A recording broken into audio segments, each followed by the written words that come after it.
Oke, ya. Assalamualaikum warahmatullahi wabarakatuh. Waalaikumsalam Eh, warahmatullahi wabarakatuh. Ya, mohon maaf, marilah kita awali kegiatan pagi ini bertepatan 1 Muharram dengan bersama membaca basmalah. Bismillahirrahmanirrahim. Bismillahirrahmanirrahim. Ya, kami bacakan dulu kegiatan untuk visiting profesor pada hari ini. Yang pertama, tadi pembukaan sudah kita awali dengan membaca basmalah. Kemudian pembukaan dari prodi MPBI, kemudian dilanjutkan pemaparan makalah oleh Prof. Ali Imron, dan dilanjutkan diskusi, dan terakhir penutupan, ya, sambutan sekaligus penutupan dari nanti perwakilan Fatoni University. Oke, untuk efisiensi waktu silakan dari prodi MPBI untuk memberikan sambutan sepenuhnya. Monggo Pak Dipa. Bismillahirrahmanirrahim. Assalamualaikum warahmatullahi wabarakatuh. Waalaikumsalam warahmatullahi wabarakatuh. Alhamdulillah rabbil alamin. Asyhadu an la ilaha illallah, asyhadu anna Muhammadan abduhu wa rasuluh. Allahumma shalli ala Muhammad wa ala ali Muhammad. Alhamdulillah, segala puji bagi Allah yang masih memberi kita kesempatan untuk bertemu di acara yang luar biasa ini, ya, program visiting professor, kerjasama antara Prodi MPBI UMS dengan Fatoni University Thailand. Selawat serta salam kita aturkan pada manusia yang paling keren, luar biasa, suri toladan kita, Rasulullah Muhammad SAW. Semoga kelak kita mendapat syafaat dari beliau. Amin ya rabbal alamin.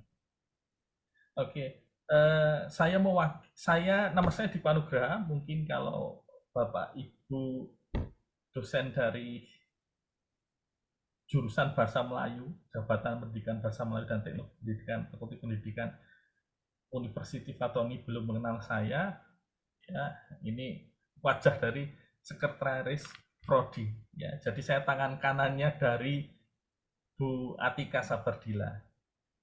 Bu Atika tadi ada keperluan karena ada acara yang berbarengan. Saya tidak tahu apakah sekarang sudah bergabung atau nanti bergabung, buat tidak, saya tidak tahu.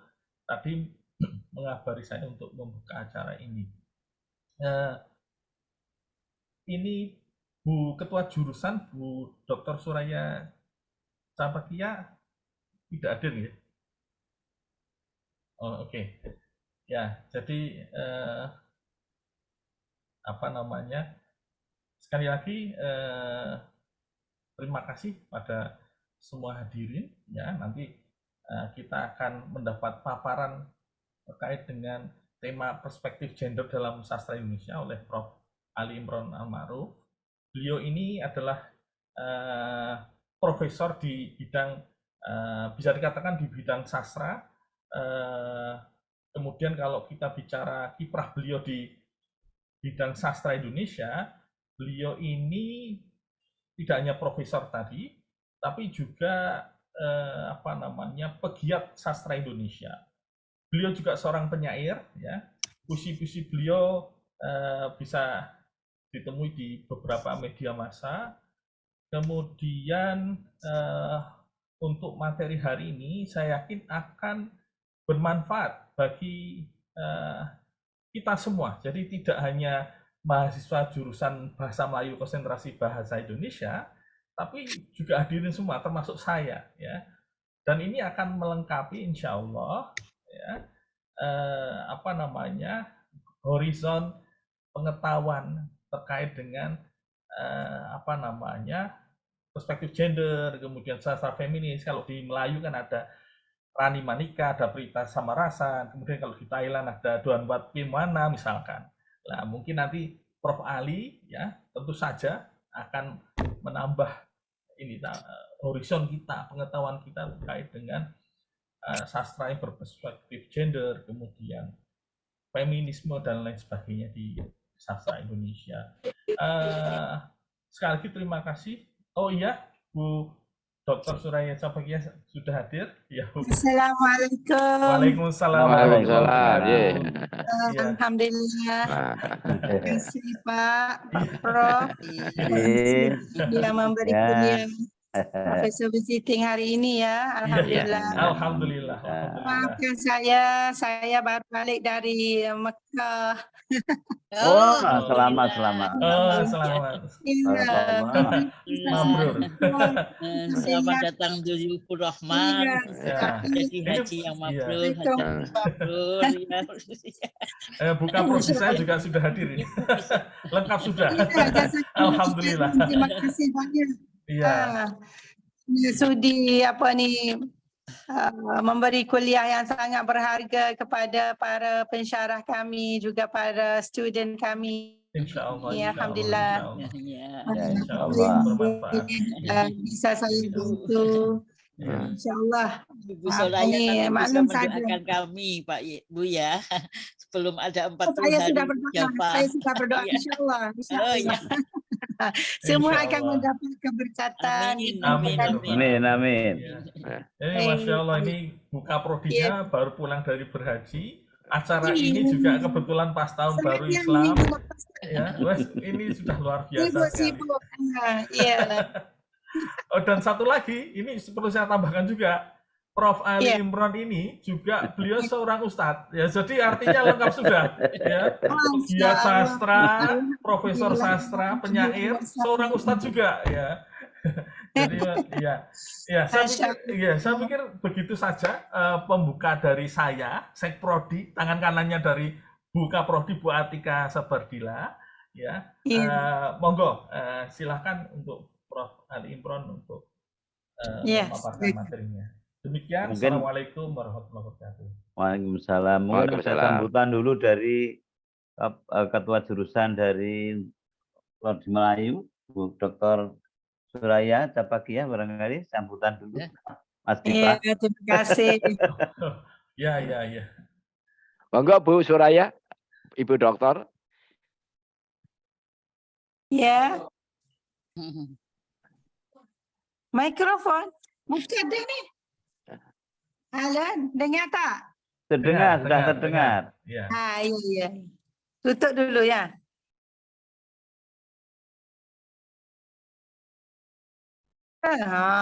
Bismillahirrahmanirrahim. Alhamdulillahirabbil alamin. Allahumma salli wa sallim wa barik ala nabiyyina Muhammad wa ala alihi wasallam. Assalamualaikum warahmatullahi wabarakatuh. Waalaikumsalam warahmatullahi wabarakatuh. Salam sejahtera dan salam 1 Muharram 1445 Hijrah. Alhamdulillah. Alhamdulillah. Masya Allah, hari ini sangat berkat dan kita ada kerjasama yang mana pihak Universitas Muhammadiyah Surakarta yang mana bisa memberi ruang dan peluang kepada pensyarah kami dan juga para pelajar kami untuk menadah ilmu yang sangat berharga daripada Profesor visiting hari ini. InsyaAllah. Nama apa ya, saya tak tengok nama. Profesor Dr. Ali Imron ya. Alhamdulillah. Semoga kita semua mendapat ilmu yang berkat ini untuk manfaat di dunia dan di akhirat insya-Allah. Amin ya rabbal alamin. Saya akhiri kalam saya pagi ini sebab saya rasa ilmu yang akan disampaikan itu sangat perlu kepada masa, dan saya sebagai mukadimah bismillahirrahmanirrahim. Dipersilakan Profesor Dr. Ali insya-Allah. Assalamualaikum warahmatullahi wabarakatuh. Waalaikumsalam warahmatullahi wabarakatuh. Ya, terima kasih Pak Dipa, Ibu bentar nih. Ibu Suraya, ya. Bu Ati, barangkali ada tambahan Bu Ati? Ampun. Ampun nggih. Sudah wakil dari Matur suwun nggih. Tadi hubungi saya. Iya. Nggih, kita lanjutkan nggih. Monggo Pak Ali, panjenengan sebagai pemakalah, saya tambah sedikit ya, tadi sudah disebutkan, diuraikan profil Prof. Ali. Yang terakhir tadi selain ahli dalam bidang sastra, juga ustadz. Ya, ini ya, alhamdulillah memang beliau seringkali sebagai makalah khususnya di level nasional dan bahkan internasional. Setahu saya beliau pernah jadi narasumber BIMTEK di Al-Azhar Kairo tahun 2019 paling ya. 2020. Jadi beliau pernah ke Kairo ya Al-Azhar selama kurang lebih 3 bulan Pak Fali. 1 tahun, 2 semester. 2 semester ya. Ya, alhamdulillah jadi pengalamannya cukup bagus, cukup banyak sekali. Monggo sepenuhnya waktu untuk panjenengan kira-kira sampai jam berapa Prof Ali? Ini sudah saya pukul... ikut panitia saja, ikut proses. Oke, sampai jam berapa? Nanti sampai jam 12 nanti monggo Pak Ali pemaparannya sampai jam 11.30. Jadi nanti ada waktu 1 jam ya. diskusi ya. Nanti insya Allah kurang lebih 30 menit. Monggo Prof Ali, terima kasih. Terima kasih. Izinkan saya share dulu. Ya. Sebelum mulai.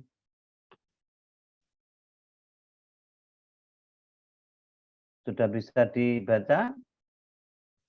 Sudah, Prof. Oke. Bapak Ibu yang lain barangkali sudah? Sudah, Nji? Sudah. Ya. Oke, baik. Assalamualaikum warahmatullahi wabarakatuh. Waalaikumsalam warahmatullahi wabarakatuh. Alhamdulillahirabbil alamin wa bihi nasta'in wa ala umuri dunya waddin. Asyhadu an la ilaha illallah wahdahu la syarika lah wa asyhadu anna Muhammadan abduhu wa rasuluh. Allahumma sholli wa sallim ala Muhammad wa ala alihi wa sahbihi ajma'in. Amma ba'd. Yang terhormat Ketua Jurusan Bahasa Melayu Dr.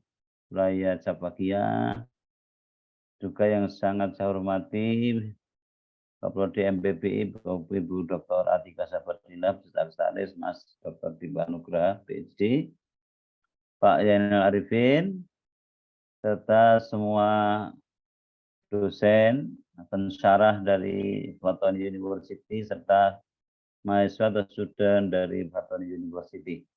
Pertama, mari kita mengucapkan puji dan syukur kepada Allah Subhanahu wa taala yang telah melimpahkan pada kita begitu banyak nikmat dan anugerah sehingga siang ini kita bisa bertemu dalam keadaan sehat walafiat untuk sama-sama berbagi ilmu.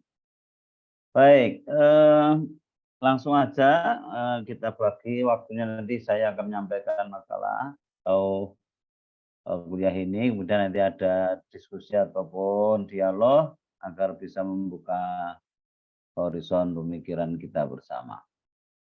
Sengaja saya beri judul Perspektif Gender dalam Sastra Indonesia, Kajian Sastra Feminis.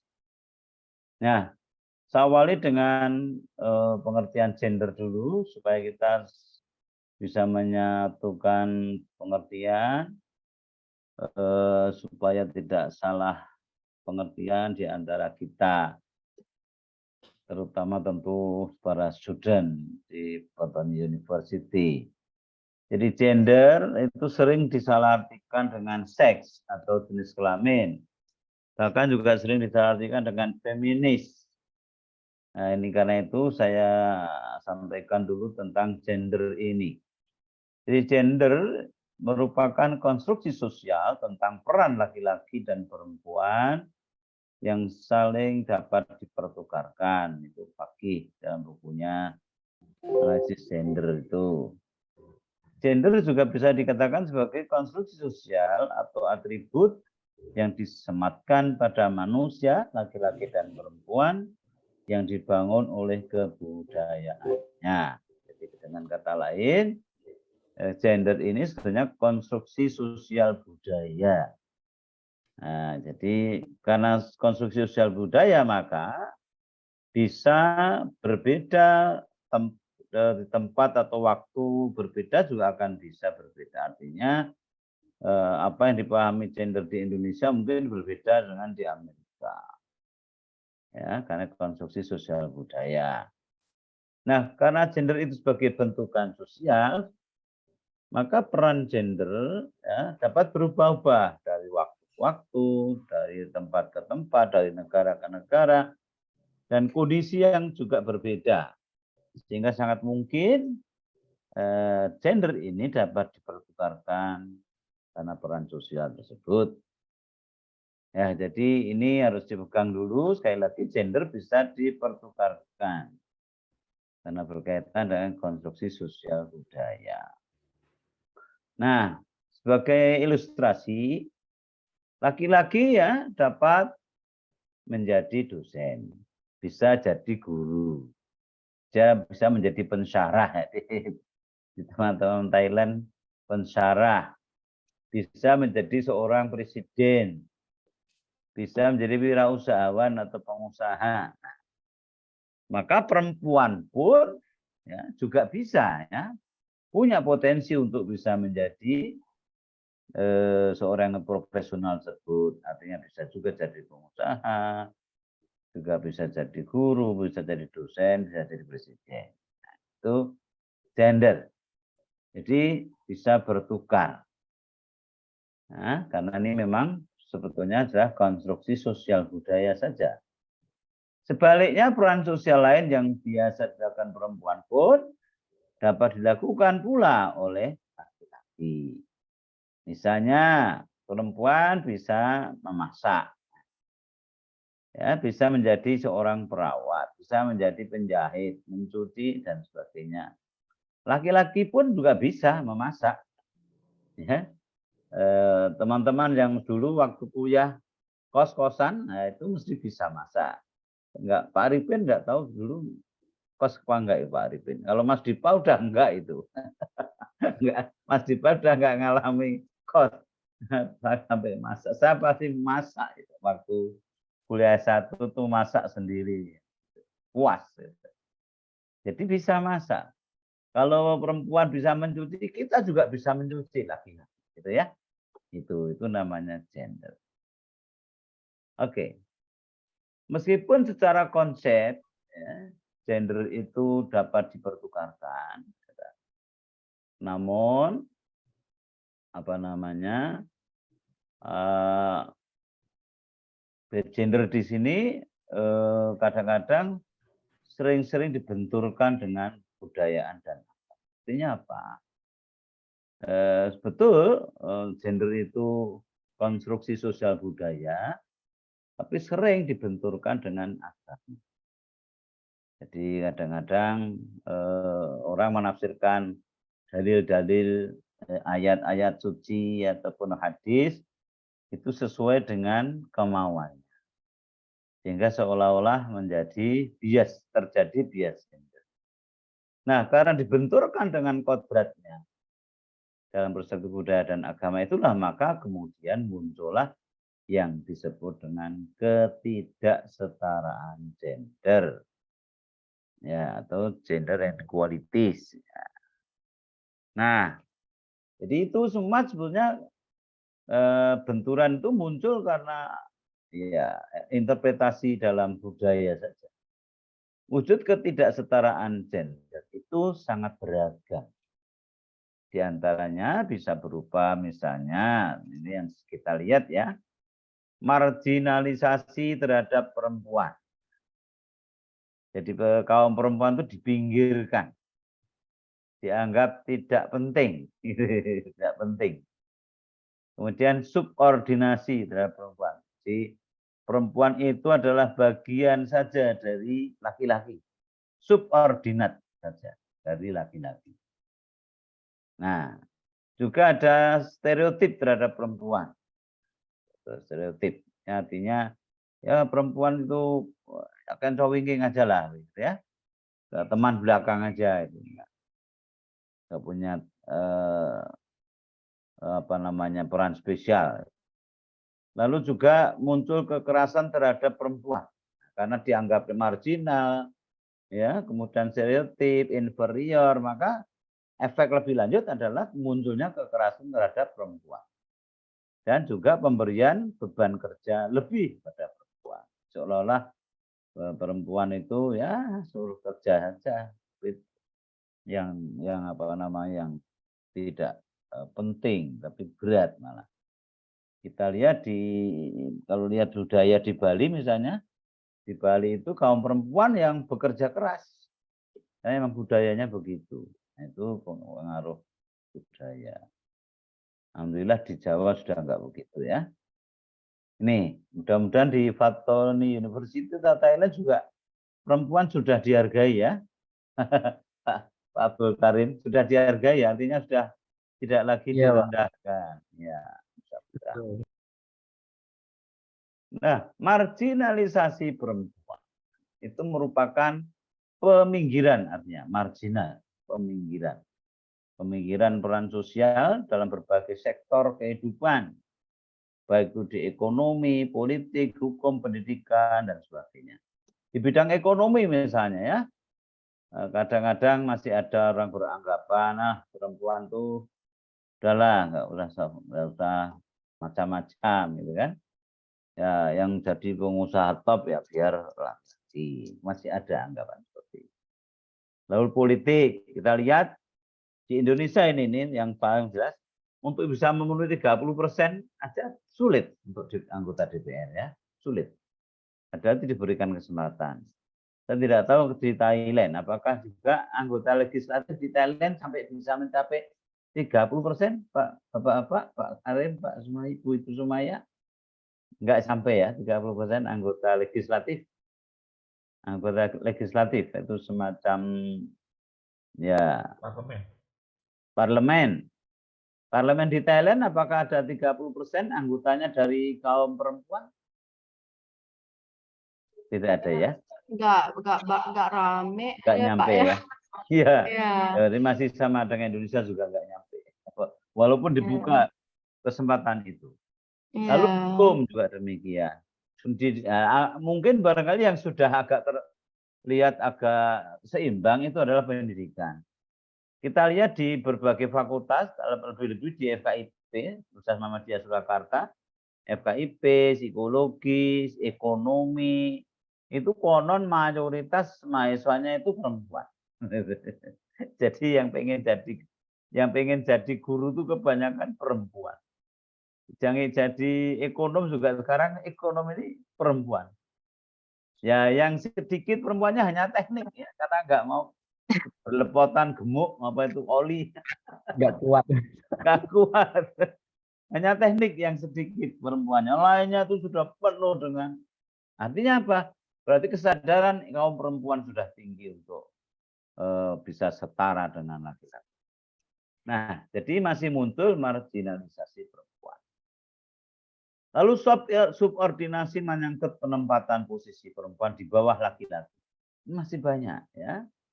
Jadi di mana-mana itu masih muncul bahwa perempuan itu seolah-olah nggak boleh sama dengan laki-laki. Lebih tinggi ya, apalagi nggak boleh. Nah, ya, laki-laki itu dianggap lebih tinggi sehingga diutamakan. Posisinya lebih tinggi daripada perempuan. Laki-laki lebih superior, sementara perempuan itu inferior. Itu subordinasi. Dan itu betul, ternyata di perumahan yang sudah konon modern, warganya sudah pendidikan semua, S1 lebih ya, di perumahan Fajar Indah itu kan konon katanya sudah cukup berpendidikan. Itu enggak ada kalau Bapak Ibu mencari misalnya nama, katakanlah misalnya istri Budarto itu namanya umpamanya Sumartini. Mau cari siapa Mas? Mau cari Sumartini. Bu Sumartini. Siapa ya tuh nggak tahu. Nah, tapi kalau tanya Budarto, tahu semua. Nah, itu bukti bahwa di Indonesia ini memang masih seperti itu. Bahkan pengurus PKK itu jarang yang ditulis namanya. Yang ditulis nama suaminya. Itu kan bukti bahwa seolah kaum perempuan itu enggak berharga ya, inferior. Lalu stereotip. Nah, jadi istilah marginalisasi perempuan, subordinasi, stereotip melekat pada kaum perempuan. Jadi kaum perempuan dianggap sebagai makhluk yang lemah, butuh perlindungan, tidak bisa mandiri, sukanya manja, emosional. Apa betul ya? Ini kaum perempuan katanya manja ini Bu Sumaya, bagaimana ini? Bu Hati. Apa betul? Kemudian emosional. Ya biasanya memang banyak kaum perempuan yang kalau ada mempunyai masalah itu dibawa ya sampai dirasa-rasakan, sehingga kalau misalnya sedih pakai perasaan Pak. Iya terbawa dirasa ya pakai perasaannya itu tidak dengan pikiran tapi dengan ras perasaan. Ya. Ya, emosional itu memang demikian. Walaupun sekarang sudah banyak kaum perempuan yang juga sudah daya pikirnya hebat, daya nalarnya luar biasa. Seperti Ibu Dr. Sumaya itu saya yakin itu daya nalarnya sangat tinggi. Walaupun emosinya ada tapi tetap masih terkontrol dengan daya pikir. Nah, ini stereotip. Kemudian dalam posisi termarginalkan, nah ini, maka perempuan sering menjadi objek kekerasan. Ya, dianggap kaum inferior, marginal, ya akhirnya sering mengalami kekerasan, ya, violence. Nah, kekerasan terhadap perempuan ini ada 3 jenis paling tidak, Bapak Ibu. Ini saudara-saudara student di Fatwa University. Jadi kekerasan terhadap kaum perempuan itu kalau boleh saya bagi menjadi 3. Ada kekerasan fisik, yang kedua kekerasan mental, dan yang ketiga kekerasan seksual. Nah, jadi sering sekali terjadi dalam sebuah rumah tangga, ya, suami istri kadang-kadang kalau sudah bertengkar, konflik, kalau di Jawa namanya perang Borontayuda gitu ya berarti ya. Mas di Thailand apa istilahnya nggak tahu. Perang Ramayana, Dasamuka, Rahwana melawan Anoman gitu ya. Kalau udah perang fisik itu terjadi betul tuh. Kalau tidak terkontrol akhirnya kekerasan fisik. Tangannya maju plak. Ini berarti ada namanya cengkilingan dalam bahasa Jawa. Di dalam budaya Jawa namanya orang yang cengkilingan, tangannya mudah, ya, ngoplok istrinya sendiri, anaknya sendiri dikoplok. Yang mestinya disayang-sayang, dicintai, kok malah dikoplok. Kekerasan fisik. Lalu kekerasan mental, ini juga begitu. Ya, sering terjadi kalau terjadi konflik itu laki-laki kemudian memberikan kata-kata yang tidak baik, ya, tidak senonoh kepada perempuan. Kaum ibu atau perempuan taunya apa, nggak usah ikut-ikut. Nah, ini kan jadi kan diremehkan, ya, lecehkan, ya. Bahkan kadang-kadang diberi umpatan macam-macam, walaupun tidak fisik. Ini termasuk kekerasan. Kemudian yang ketiga kekerasan di bidang seksual ini juga konon masih banyak terjadi ya di beberapa rumah tangga. Menurut penelitian para teman di psikologi, masih banyak kekerasan seksual terjadi di rumah tangga itu. Tentu ini bukan di kalangan guru atau dosen atau pensyarah lah ya itu. Kalau dosen guru insya Allah ya enggak, mestinya begitu. Nah, dalam posisi sebagai makhluk yang inferior, marginal, stereotip, maka juga berdampak pada beban kerja. Ya, beban kerja yang semakin berat tadi. Dianggap inferior, sama-sama kerjanya upahnya beda. Gitu maksudnya.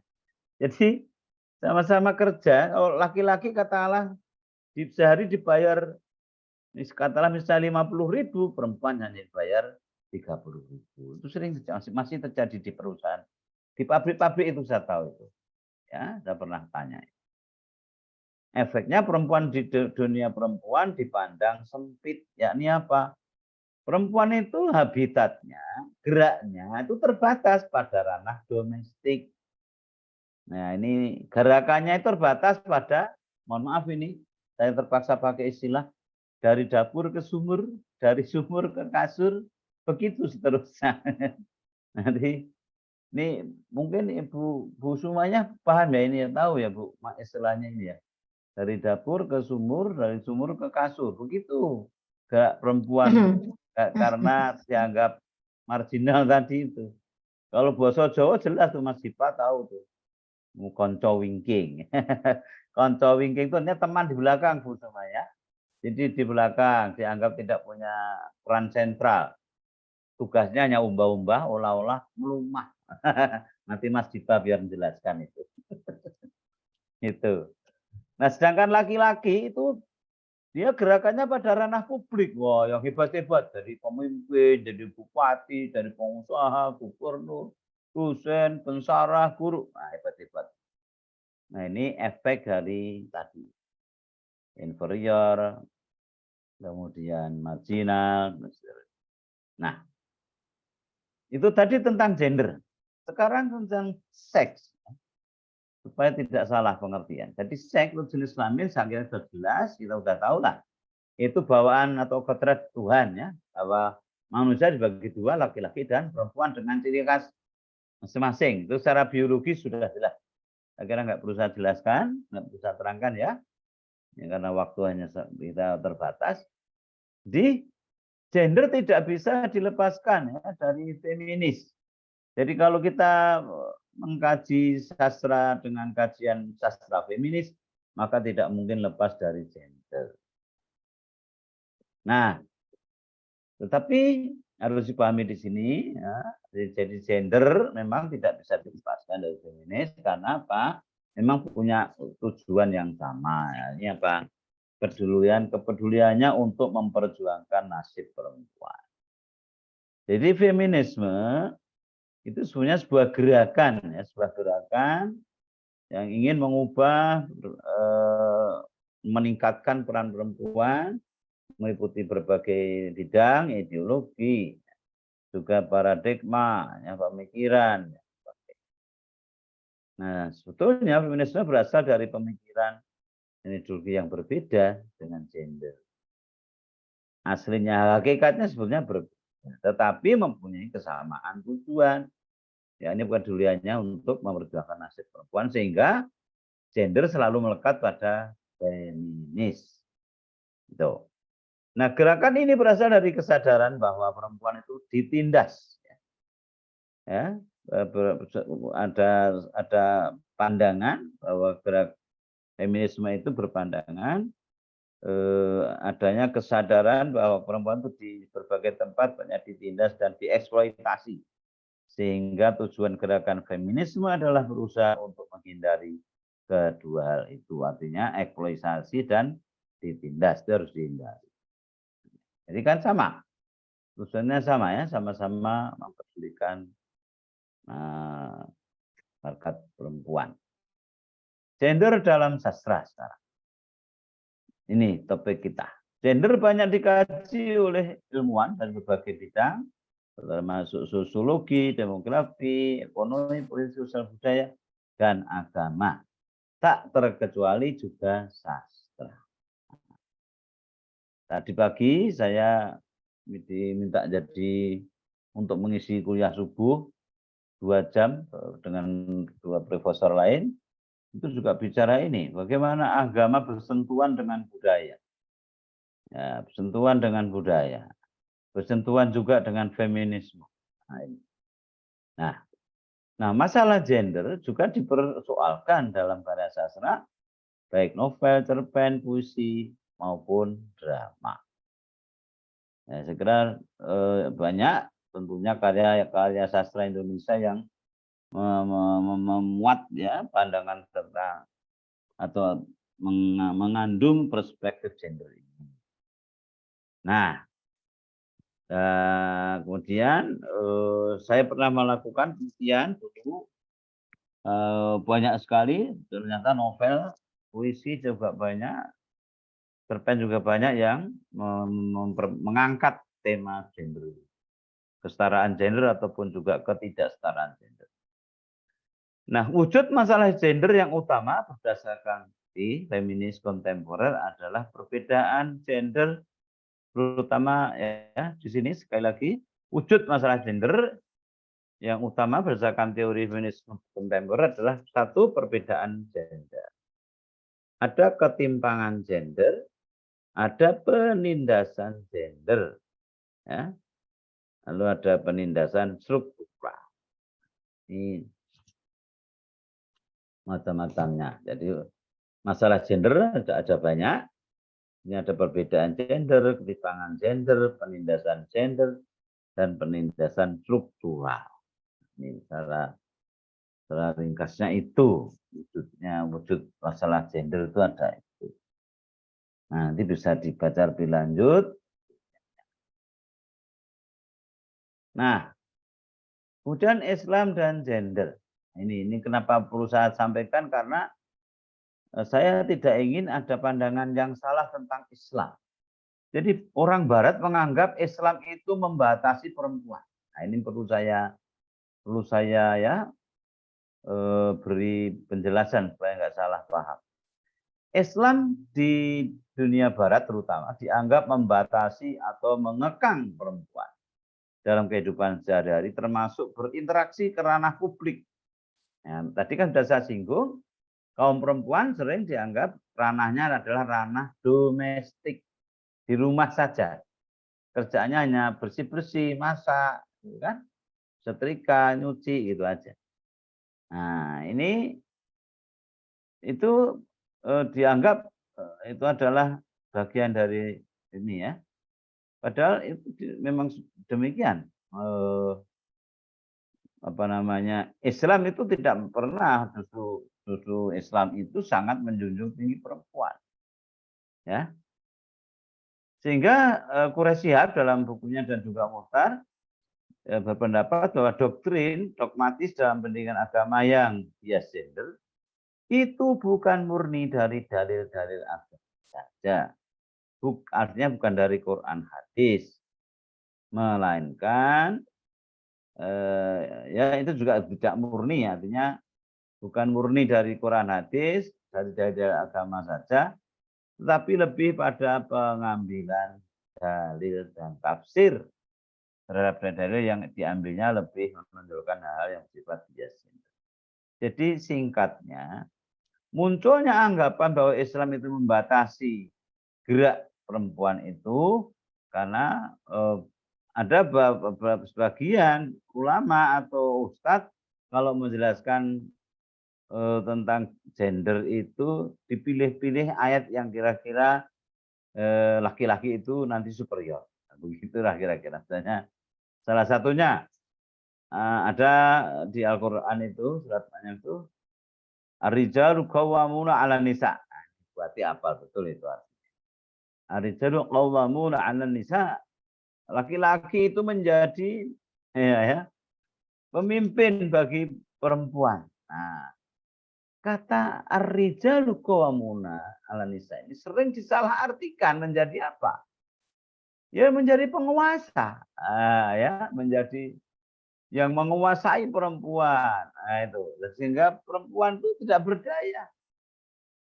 Padahal mestinya qawwamuna itu artinya bukan diartikan untuk penguasa, tapi lebih justru pada pelindung. Nah, itu qawwamuna itu artinya pelindung yang tepat. Nah, karena pelindung maka juga dia harus mesti memberi nafkah ya. Ya kalau dalam budaya Damo Limo itu ya. Jadi melindungi gitu, M-nya itu melindungi, juga nafkahi gitu kan. Dan macam-macam itu. Intinya laki-laki harus betul-betul di sini melindungi. Sebagaimana Quran katakan hiunna libasul lakum wa antum libasul lahun. Dia itu pakaianmu dan engkau pakaiannya. Jadi laki perempuan, suami istri itu sama-sama sebagai pakaian. Hunna libasul lakum wa antum libasul lahun. Berarti sama. Tidak ada distruktur bias gender. Sangat dihargai Islam, itu sangat-sangat menghargai Islam. Ya. Ya. Agama Islam sangat menghargai kaum perempuan. Jadi ini harus saya sampaikan supaya tidak salah paham, seolah-olah Islam itu ya suka merendahkan. Padahal tidak. Justru Islamlah agama yang paling menjunjung tinggi. Misalnya al-jannatu tahta aqdamil ummahat, bahwa surga itu di bawah telapak kaki ibu. Bayangkan. Bahwa juga misalnya ibu itu ya ridho fi ridhul walidain. Ridho Allah itu bahwa ridho orang tua terutama ibu. Nah, contoh lagi, siapa orang yang paling dihormati? Ibu. Siapa lagi ya Rasul? Ibu. Siapa lagi? Ibu. Siapa lagi? Ayah.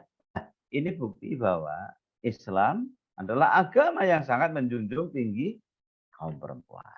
Nah, jadi anggapan yang salah dari Barat terus kita tepis. Nah, jadi itu saudara sekalian, sekali lagi munculnya dalil-dalil agama itu memang ada orang yang sengaja mengambil ayat atau hadis yang seolah-olah itu kaum perempuan itu betul-betul ya kaum pinggiran tadi. Sehingga dia tidak ingin di rumah menjadi orang yang kalah dengan perempuan. Nah, maka dicari-cari dalil supaya perempuan itu cuma manut tok, kurasa protes. Misalnya rembukan apa mau beli apa, semua wedok menengahi. Tak aturi lah itu sudah merendah. Oke. Sampailah pada pokok persoalan kita, sastra dan gender. Bapak Ibu saudara sekalian yang saya hormati, para student, para mahasiswa Autonomous University. Jadi pengarang itu memiliki ide, memiliki gagasan. Nah, kemudian sebagai seorang sastrawan, dia ingin menyampaikan gagasan, ide itu lewat karya. Nah, gagasan-gagasan itu hidup di dalam masyarakat. Mungkin juga ada masalah persoalan gender tadi. Dia melihat ada persoalan gender di masyarakat yang harus diurai, yang harus disampaikan. Misalnya. Ya.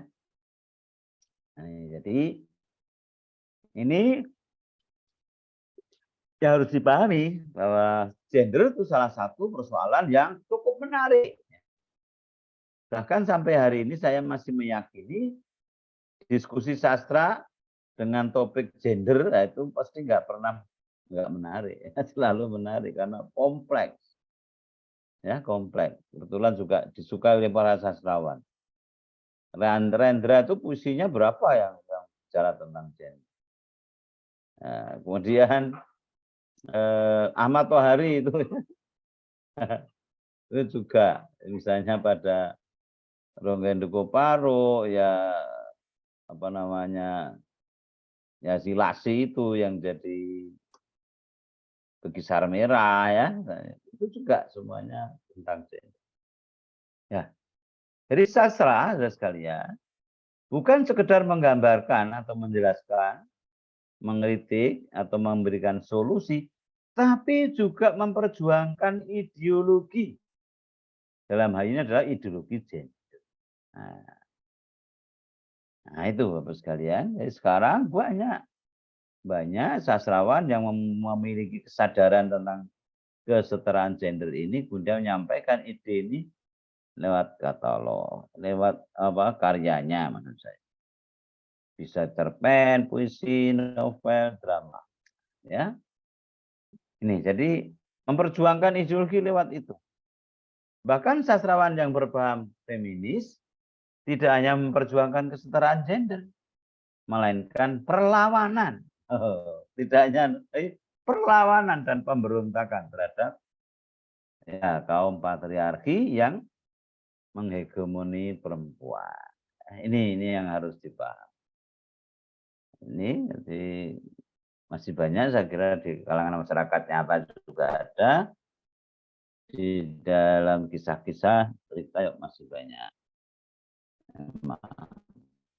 Nah, jadi sekarang ini muncul banyak karya saya yang menyampaikan perlawanan atau pemberontakan terhadap kaum laki-laki yang kemudian menganggap kaum perempuan itu tidak sentra. Maka perlu diperjuangkan. Maka muncullah kemudian namanya kritik sastra feminis. Ya. Akibat tadi, karena keinginan para sastrawan ingin menyampaikan kritik sastra itu, maka kemudian muncullah ini kritik sastra feminis yang bertolak pada pemikiran kaum feminis. Ya, di munculnya kritik feminis sebenarnya belum lama, ya. Belum lama itu. Kata itu kemudian apa namanya, sekarang ini masih sangat menarik ya. Kajian sastra ini sangat menarik, masih menarik di berbagai kesempatan. Ya, memunculkan paham atau ideologi feminis yang cukup beragam di berbagai tempat. Bahkan kemarin ketika di Makassar, KIKSG, Konferensi Internasional Kesusastraan, ISGI, itu juga ramai yang membahas perspektif gender ini. Ya, itu sudah sekalian tentang sedikit tentang pengertian keragaman pemuda feminis. Nah, pemikiran feminis itu juga bermacam-macam. Ada yang liberal, ada ini, ada psikoanalisis, ada gender, feminisme eksistensialis. Nah, itu. Ya, saya kira itu sangat jelas. Selama ini dianggap membatasi atau mengekang perempuan dalam kehidupan sehari-hari, termasuk berinteraksi ke ranah publik. Bahkan menurut Syahid dan dan Mukhtar, doktrin dogmatis dalam pendidikan agama yang bias gender itu merupakan dalil-dalil agama yang tidak lebih pada pengambilan pengambilan dalil yang dan juga tafsir-tafsirnya itu menonjolkan hal yang bersifat bias gender. Jadi ada beberapa ulama atau ustadz yang memang sengaja mengambil ayat tertentu hadis yang bias gender, artinya ingin mengangkat derajat laki-laki. Laki-laki yang tetap harus superior. Itu memang ada. Nah, itu harus diwaspadai, teman-teman. Insya Allah ini kalau di Indonesia sudah mulai banyak kesadaran lah. Nah, dengan adanya tadi dalil ayat hadis yang seolah-olah ya membuat apa namanya laki-laki itu superioritas kaum apa namanya superior gitu ya. Kemudian sementara perempuan itu inferior ya. Orang yang sekedar ya pelengkap penderita saja gitu. Nah, itu sekali lagi sebetulnya emang ada orang tertentu yang pengen seolah-olah perempuan itu menjadi makhluk kelas 2. Ini tentunya. Nah, sehingga superioritas laki-laki atas perempuan kian mantap dan kokoh. Jadi ini menurutku siap loh ya. Jadi memang itu saya kira betul juga. Dalam pendidikan agama, gender ini enggak lagi murni dari agama, tetapi murni dalil-dalil ya. Bapak sekalian, jadi sekali lagi perlu saya tegaskan bahwa munculnya apa namanya bias gender di kalangan masyarakat yang konon ini dipengaruhi oleh Islam itu sebenarnya tidak betul. Itu bukan karena Islamnya. Memang orangnya berarti yang tidak paham atau belum bisa menginterpretasi ya sebuah apa namanya ya apakah itu pakaian dan sebagainya. Ya, perempuan terbuat dari tulang rusuk namanya. Ini contoh saja. Ini kan sungguh ini sebuah pembelokan, enggak ada. Itu adanya di perjanjian lama. Ya. Kalau ajaran Islam tidak ada perempuan terbuat dari tulang rusuk yang bengkok. Saya pengen tahu, jangan rusuk ora ono siji, kalau siji. Enggak betul itu, enggak ada. Enggak ada. Jadi perempuan ya perempuan, bukan dibuat dari tulang rusuk laki-laki. Berarti kelong kabeh ya. Ya itu ada di perjanjian, bukan dari Quran hadis. Ya. Ya. Saya kira itu selanjutnya sastra dan gender. Ya, persoalan gender saya kira memang sekali lagi selalu masih menarik sampai saat banyak sekali terjadi apa namanya ya orang Orang sekarang cenderung ya, cenderung sudah ada kesadaran gender. Namun demikian, sastrawan masih merasa perlu untuk menyuarakan ini ya, gender ini. Sastra bukan sekedar menggambarkan, menjelaskan, tapi juga memperjuangkan ideologi gender. Nah, ini saya kira tadi sudah. Nah, keragaman pemikiran feminis, ya, tadi saya katakan ada eksistensialis, psikoanalisis, ada liberal, dan sebagainya, ada postmodern, ada feminisme, multikultural dan global, dan juga ekofeminisme. Cukup lengkap ya. Keberanian masalah gender dalam karya sastra, yakni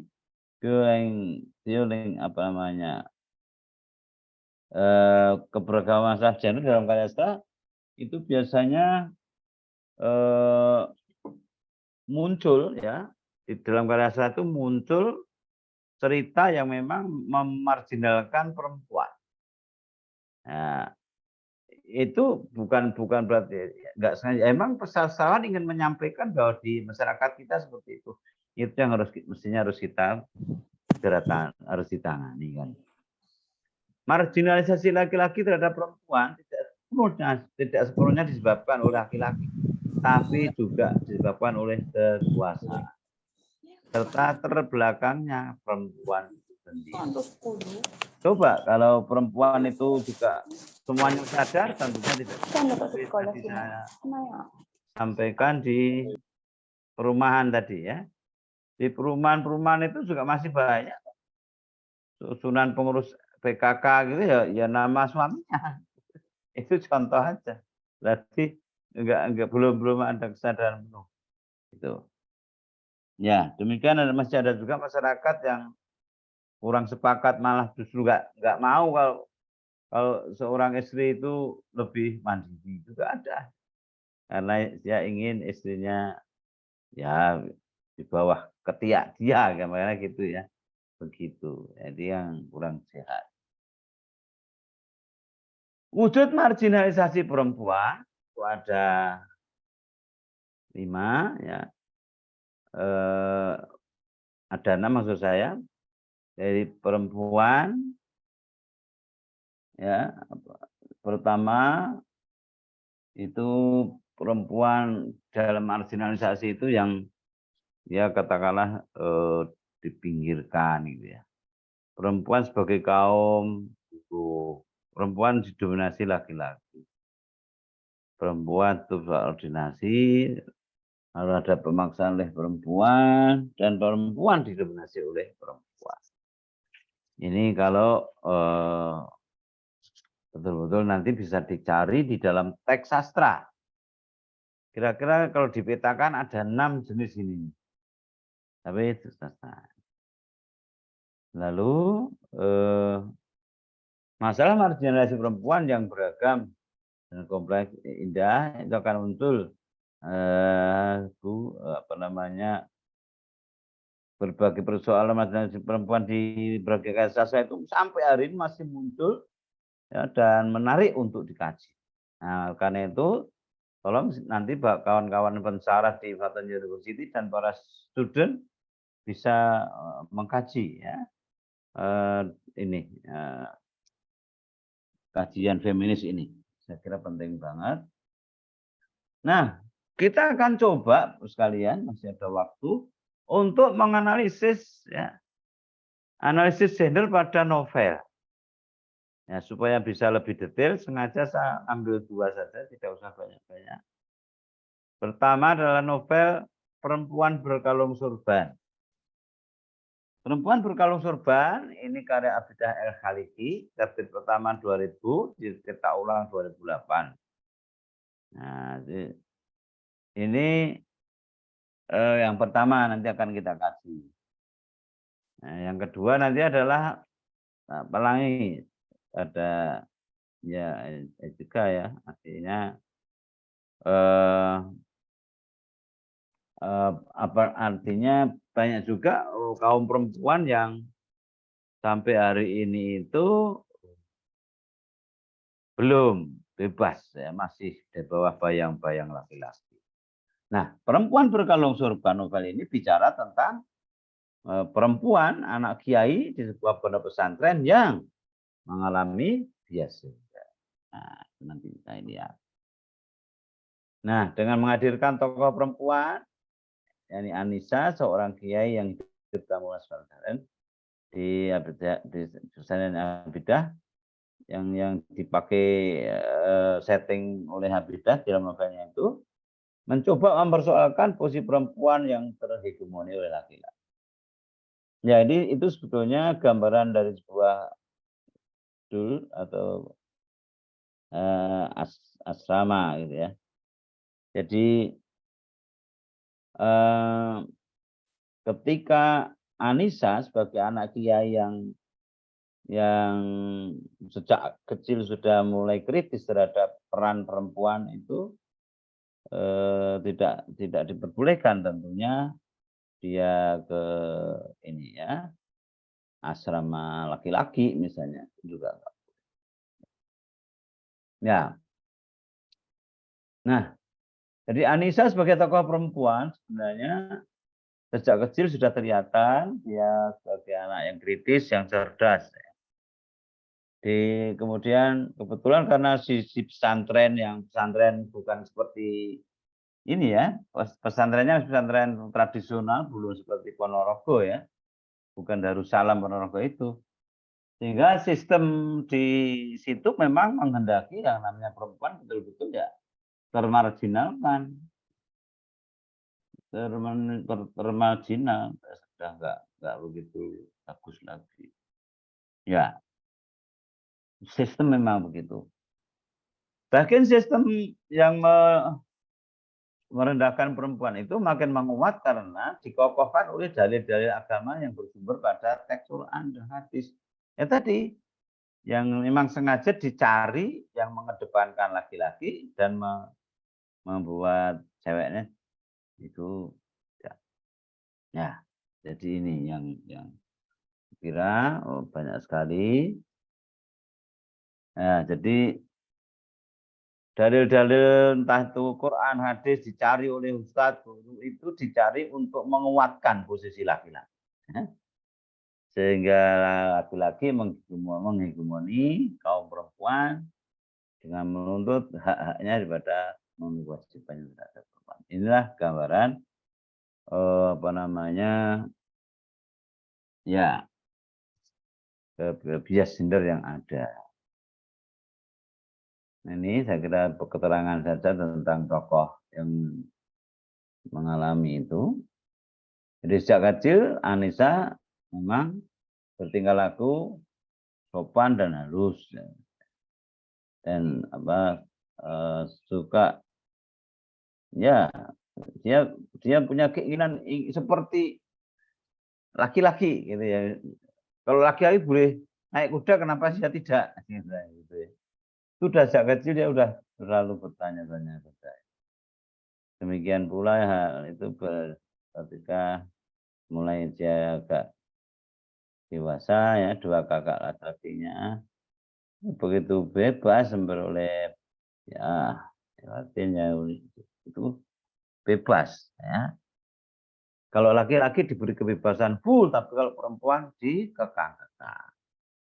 Ya, maka kemudian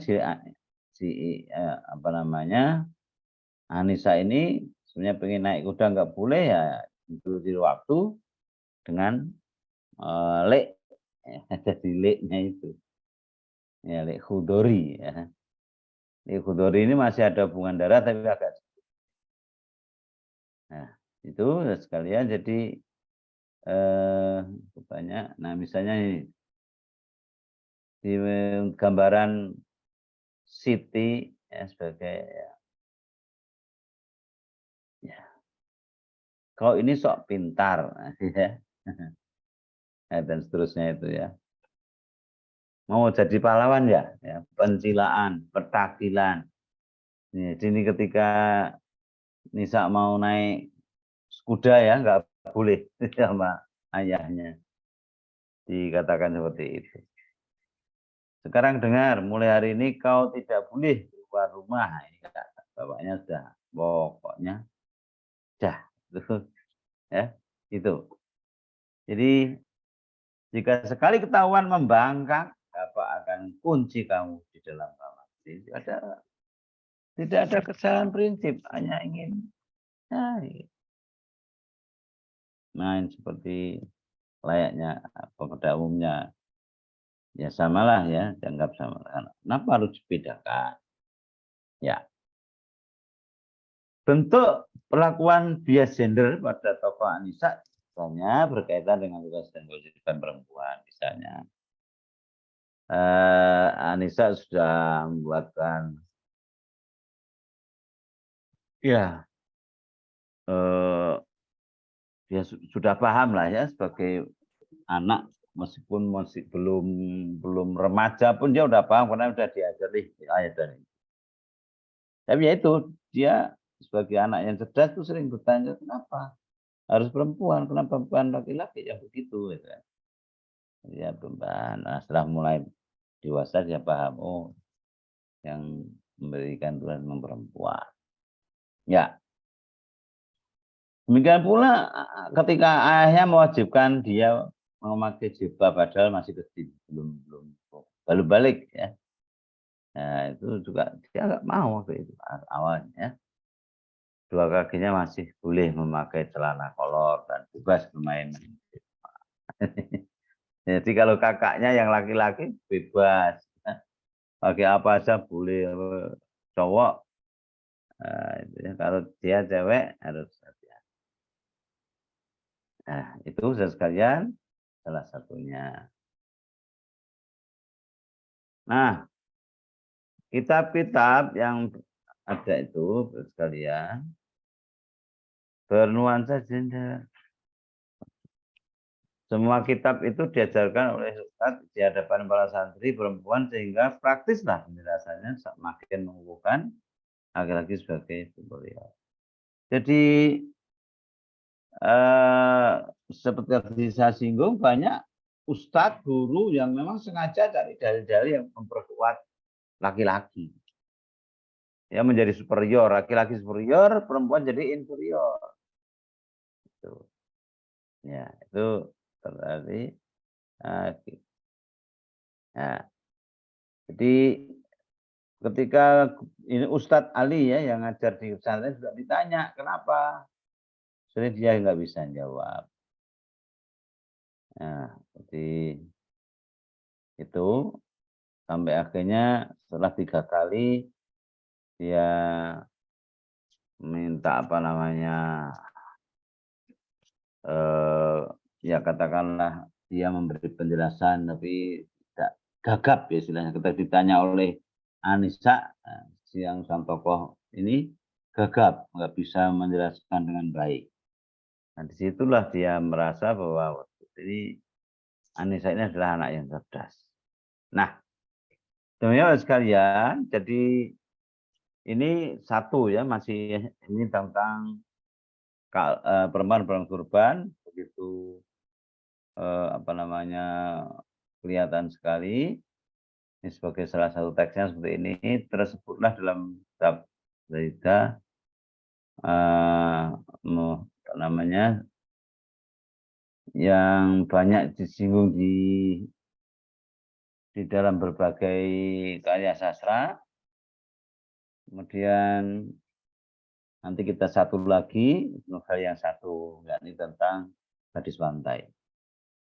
Jadi sekalian, ustadz di pondok pesantren itu kadang-kadang mencari dalil tadi, dalil yang memang sesuai dengan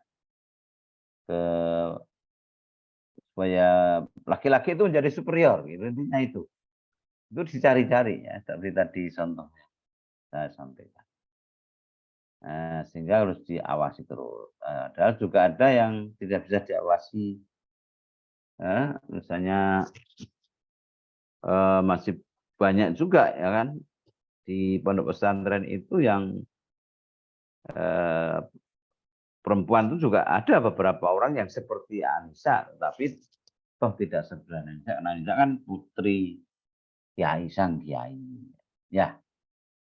Ya, jadi di kelas pun Anissa sudah sering kritis, misalnya dia banyak bertanya mengapa. Ya. Banyak laki-laki banyak menjadi ulama, imam besar maupun kecil, dan jika menulis tulisan lagi lebih dan seterusnya.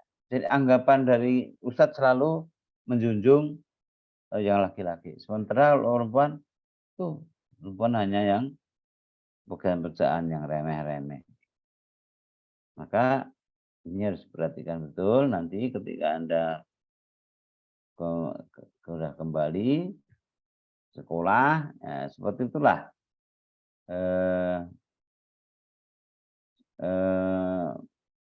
sastra itu sangat kental juga dengan. Ya. Lalu ya, karena waktu saya singkat aja. Anissa sering menyampaikan pertanyaan ya kepada Ustadz Ali, misalnya pada hal yang biasanya tidak adil. Misalnya ada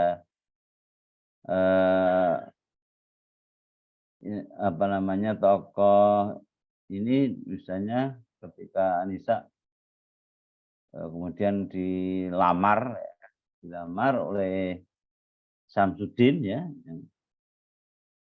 yang jadi juga orang ini ya, yang kalau di film tuh yang jadi Samsudin ini orang dari Makassar adalah. Ya, jadi meskipun Anissa tidak berkuasa menolak keinginan orang tuanya, dia tetap dijodohkan dengan Samsudin, anak temannya.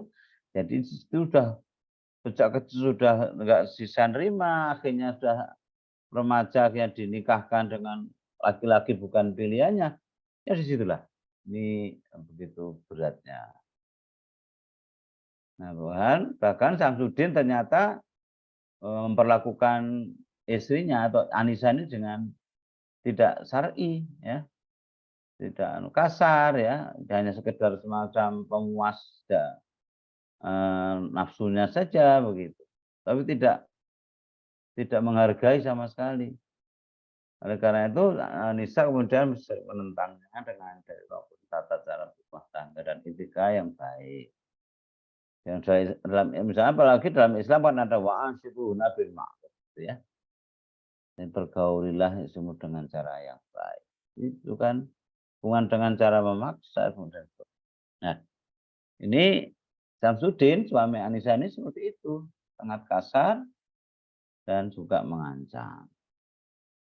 Nah, ini sebagai ilustrasi teksnya seperti ini. Baik. Dengar Samsudin. Nah, penyakitmu telah membawamu untuk menikahi. Ya, tapi menikah dengan tidak bisa disyaratkan atas rumah. Sebab itu aku ingin menghulukmu. Jadi sampai Anissa itu ingin menggugat cerai di pengadilan. Jadi inilah memang Abida El-Khaliki sebagai seorang pengarang perempuan cukup kritis dan menguasai betul kehidupan pesantren karena dia sendiri juga adalah santri. Ini. Nah, sekarang yang kedua adalah pada perjuangan dalam Gadis Pantai. Ini sebelum masuk ke sana ingin saya sampaikan bahwa karya sastra itu adalah alat untuk memperjuangkan ideologi tertentu. Jadi kalau ini pada Anissa, pada perempuan berkalung sorban, betul-betul Anissa tokoh utamanya ini sejak kecil sudah menunjukkan ini ya kesetaraan, ingin kesetaraan, ingin bebas dan sebagainya. Nah, tentunya ini belum. Lalu kelas 2 untuk apa namanya? Barangkali untuk ya karya-karya semacam ini untuk SMA sudah bisa, saya kira bisa disajikan ya. Jadi karya sastra itu bisa menyampaikan ideologi tertentu, termasuk dalam hal ini misalnya konflik-konflik yang membangun sastra lebih merupakan pertarungan antara ideologi dominan atau ideologi yang berkuasa dan ideologi hegemonik. Sekarang ini banyak muncul ya. Nah, ideologi yang diperjuangkan itu kemunculannya disebabkan oleh kesadaran atau benturan dengan ideologi. Jadi sastrawan punya ide kemudian disampaikan lewat novel ini yang terang. Nah, berbeda dengan Anissa pada novel Perempuan Berkalung Surban yang kritis, cerdas, ya, berani gitu kan. Maka pada novel Gadis Pantai, tokoh utamanya Gadis Pantai ini adalah dari kalangan nelayan, ya, nelayan yang tidak pendidikannya tidak maju, sehingga betul-betul digambarkan oleh Pramudia Anantatur sebagai gadis yang lemah, ya, rakyat jelata, miskin, bodoh, tidak tahu agama, tidak terdidik. Nah, sementara Bendoro yang nanti menyunting si perawan ini, ya, pantai ini, itu orang memang didikan Belanda, ya, Tiai, seorang Tiai. Kemudian ya jadi kalau Bendoronya jelas benar dan dia seorang bupati, orang kaya, santri, bahkan sudah haji. Nah, sangat kontras dengan Gadis Pantai yang anak nelayan, bodoh, tidak pengalaman dan seterusnya. Nah, jadi beda sekali ceritanya dengan Perempuan Berkalung Surban. Kalau Perempuan Berkalung Surban itu tokohnya memang anak yang cerdas, berani, dan memang pintar gitu. Anak kiai gitu ya. Kalau di sini ya, perempuannya digambarkan, Gadis Pantai ini digambarkan memang ya anak nelayan yang miskin, ya tentu tidak pintar sekali. Ya. Nah, di mana letak lalu ketidaksetaraan gendernya? Nanti bisa dilihat dalam novel itu, ya, si Bendoro tadi itu dia sering mengambil perawan dijadikan istrinya, tapi istrinya itu bukan istri permaisuri lah istilahnya gitu ya. Karena apa? Karena setiap kali perawan yang dari kalangan bawah ini muncul di nikah hanya sekedar untuk menghilangkan jadi bebas dari syarat itu ya. Kalau udah nikah kan bebas gitu kan. Nah, nanti kalau udah punya anak dicerai. Nah, ini ya. Jadi ini di sini letak salah antara lain bias gender. Jadi nanti kalau udah punya anak dicerai. Nanti udah cari lagi. Jadi itu betul-betul sudah, aduh ya, perempuan sudah nggak ada harganya. Itu. Nah, jadi kalau pada Perempuan Berkalung Surban itu terasa sekali nuansanya, nuansa keefektifannya itu masih sangat terasa. Sedangkan di dalam JP ini lebih pada memandang rendah perempuan, ya.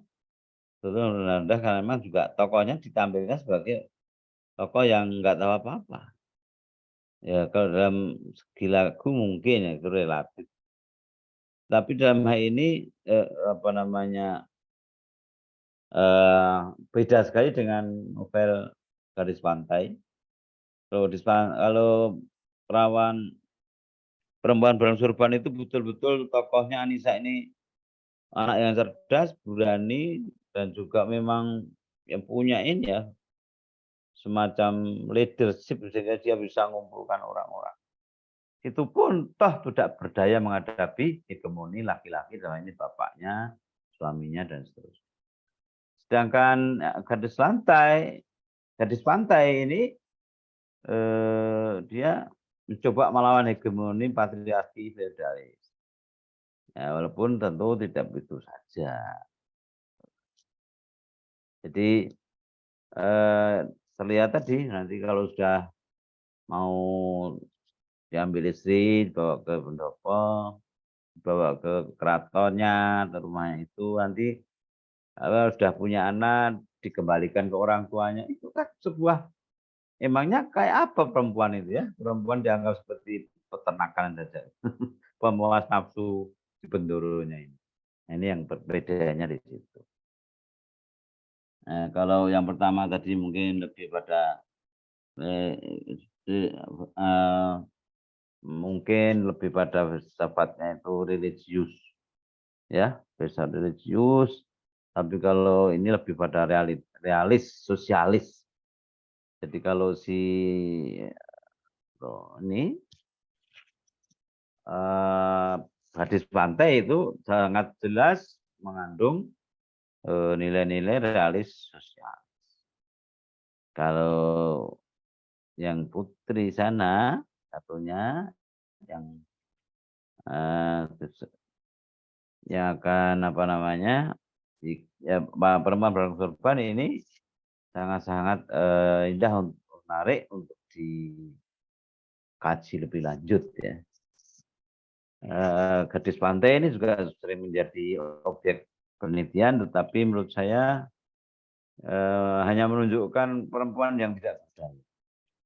Kalau kurang bagus menurut saya ya, tetapi sebagai sebuah bahan kajian tidak apa-apa.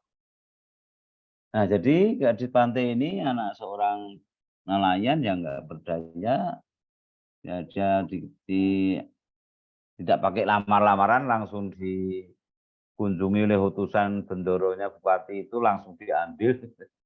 Itu kan sebuah, aduh, perempuan nggak ada harganya sama sekali. Nah, yang menarik dari Gadis Pantai ini, oleh Pramudiana Antatur, seolah-olah yang namanya priai santri itu nggak punya kemanusiaan. Dia kejam terhadap perempuan. Itu yang saya, aduh, ini memang kayaknya ya maklum ya, dia kan memang orang sosialis ya. Dia dulu zaman Pak Harto ditahan lama. Ya, jadi sampai pergi ya semacam ini. Ya,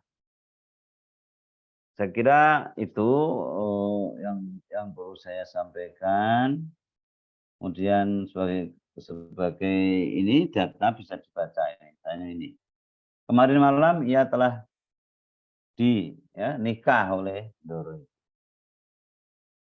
Tidak, ini dia bukan anak maknya lagi, gini ya, istri dari sebilah keris.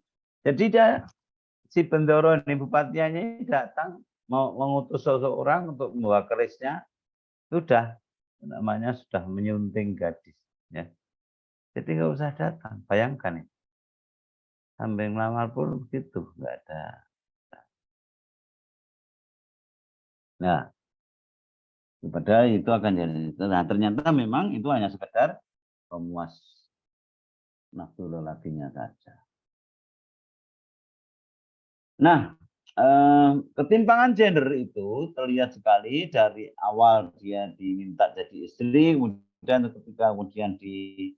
datang di pendopo pun dia tidak sama sekali nggak diberi perhatian, setelah lama kali baru ya diberi perhatian. Kemudian juga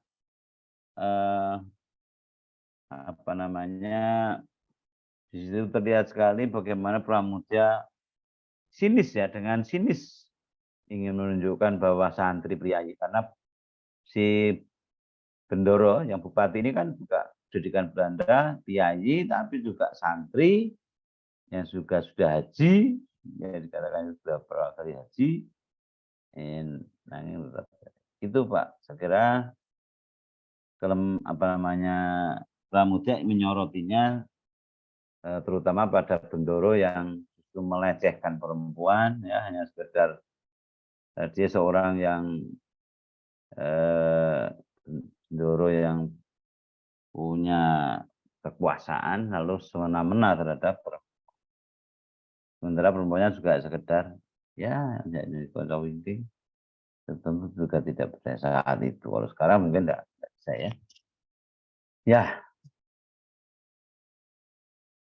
Bahkan ketika akan dia sudah dipulangkan karena sudah punya anak dan dipulangkan, itu pun dia sampai merengek-rengek pada suaminya supaya apa namanya anaknya itu tinggal, malah disuruh ya, agak dipaksa untuk pulang. Jadi padahal itu istrinya sendiri ya. Tapi begitu nggak punya anak sudah dipakai. Ini sebuah pelecehan ya. Ini ya. Ini seperti ini. Kau tinggalkan rumah ini, ya, kan jadi disuruh pergi, diusir bersama aja. Bapakmu sudah kuberikan kerugian, cukup untuk beli 2 perahu sekaligus dengan perlengkapannya. Kau sendiri ini. Jadi semuanya serba bisa dibeli dengan uang dikiranya. Ya, ini contoh doa. Saja. Nah. Ya. Kira itu. Sebagai simpulan, waktunya pas habis, perjuangan perempuan dalam merebut hegemoni patriarki tergambar kuat dalam karya sastra Indonesia. Perjuangan tersebut tidak hanya dilakukan oleh penulis perempuan, tapi juga laki-laki. Dan ini misalnya tadi Abitela Khaliki dan Siti Pramudia Nantur. Juga ada Habibur Rahman Siroji, ada apa namanya Ahmad Tohari dan seterusnya. Di samping itu perjuangan perempuan juga dilakukan oleh seorang santri putri yang lama tinggal di pesantren, yang sangat paham dengan seluk-beluk pesantren dan Islam. Hal itu tampak jelas dalam novel Perempuan Berkerudung Sorban yang ditulis oleh Abidin El Khaliki. Demikian Pak Arifin, selesai. Mudah-mudahan bisa diterima, nanti bisa kita diskusikan. Saya kembalikan waktunya kepada moderator. Terima kasih. Terima kasih Prof. Ali. Alhamdulillah. Saya kira sekalipun waktu cukup singkat, kurang lebih 40 menit, sudah ada paparan yang cukup menarik berkaitan dengan perspektif gender. Ini gini Prof. Ali, Bapak Ibu yang lain, alhamdulillah mengingatkan saya itu pernah membaca karya sastra drama dari Inggris Prof. Ali, Bapak Ibu. Iya. Pada tahun kurang lebih 1890-an. Iya. Karya Oscar Wilde ya, di sana itu penulis ya Oscar Wilde itu menempatkan Bapak Ibu, perempuan itu berkaitan dengan urusan internal ya. Kisahnya itu membangun bagaimana karakter moralnya, bagaimana dia harus meninggalkan rumah, yang utamanya itu membangun karakter moral putra-putranya Pak Ali. Itu karya Oscar Wilde kurang lebih tahun 1890-an di Inggris ya. Makasih Prof. Ali. Iya. Itu untuk menindaklanjuti apa yang telah dipaparkan Prof. Ali, masih ada waktu kurang lebih 25 menit. Sebagai apresiasi yang cukup signifikan, kami undang dari F2U dulu ya, Prof. Ali, Pak Dipa. Iya, iya. Monggo, yang pertama dari Bapak Ibu dosen yang dari FTU, Pak Tony University. Monggo, barangkali Ibu Asiyah Kuing. Monggo Ibu.